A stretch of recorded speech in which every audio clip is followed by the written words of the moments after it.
pra vocês a história de como eu e a minha mãe perdemos todos os privilégios que nós tínhamos por causa da ambição do meu irmão. Fica aí, tem história nova.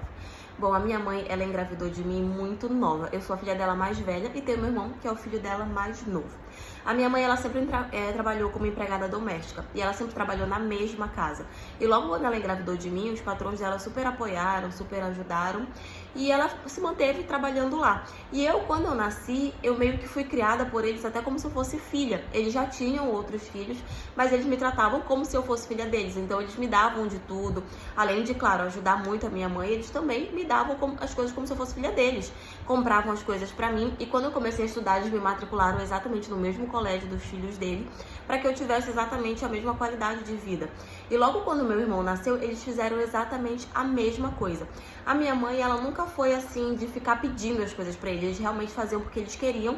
E então, tanto eu quanto meu irmão, a gente cresceu tendo vários privilégios, sabe? Coisas que a minha mãe não podia bancar, mas eles podiam.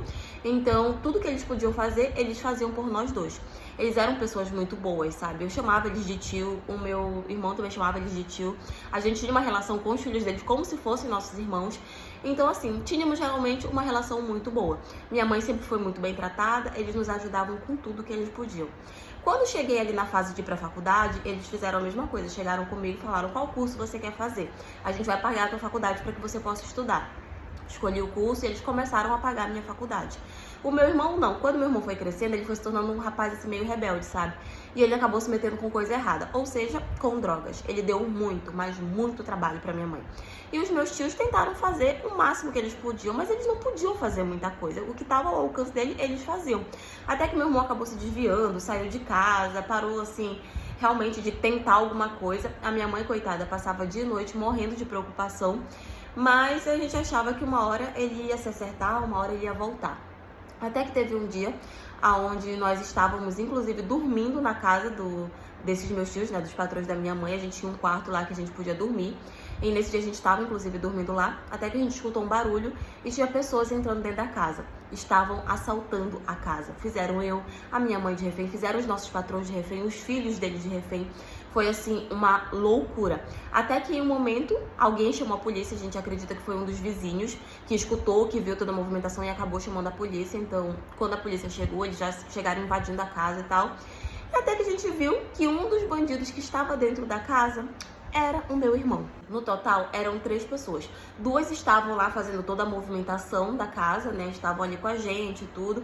E tinha uma terceira pessoa que estava meio que escondida. A gente sabia que essa pessoa estava lá, mas a gente não via ela. E a gente acreditava que, inclusive, era essa pessoa que estava ali tentando pegar todos os bens de valor, enquanto os outros 2 ficavam tentando segurar a gente.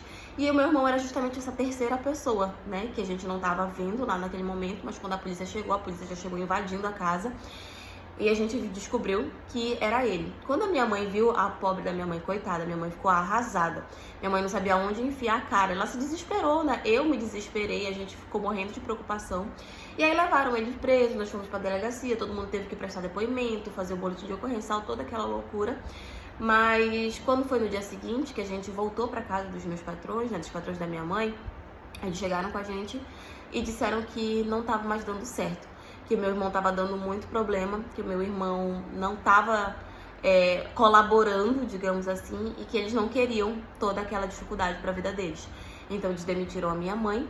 A única coisa que eles falaram que eles não iam fazer era parar de pagar minha faculdade, porque eu precisava estudar. Era a única coisa, mas de resto eles não queriam mais ter contato com a gente. A minha mãe chorou, pediu desculpas, implorou. Mas, enfim, quem é que podia julgar eles, né? O nosso irmão tava dando muito problema e a gente sabia que ele ia ser solto, sabe? Não era uma coisa que ia deixar ele preso por muito tempo. Então, realmente foi o que aconteceu. Ele foi preso por pouco tempo, mas logo foi solto. E, enfim, eles demitiram a gente, a minha mãe perdeu o emprego dela, né? Eles só continuaram pagando a minha faculdade, mas assim, a gente perdeu o carinho que a gente tinha, a gente perdeu a família que a gente achava que tinha, porque nós considerávamos eles da nossa família, e eu tenho certeza que eles também nos consideravam, mas de fato, eles não eram obrigados a conviver com a loucura do meu irmão, né? Então depois disso a minha mãe acabou arrumando outro emprego, eu também consegui um outro emprego enquanto eu estudava, pra ajudar a minha mãe, até porque o emprego que ela tinha conseguido não era suficiente pra nos manter, pra bancar tudo que precisava. Então hoje eu já tô terminando a minha faculdade, realmente eles nunca pararam de pagar, eles continuaram pagando e vão pagar até o final.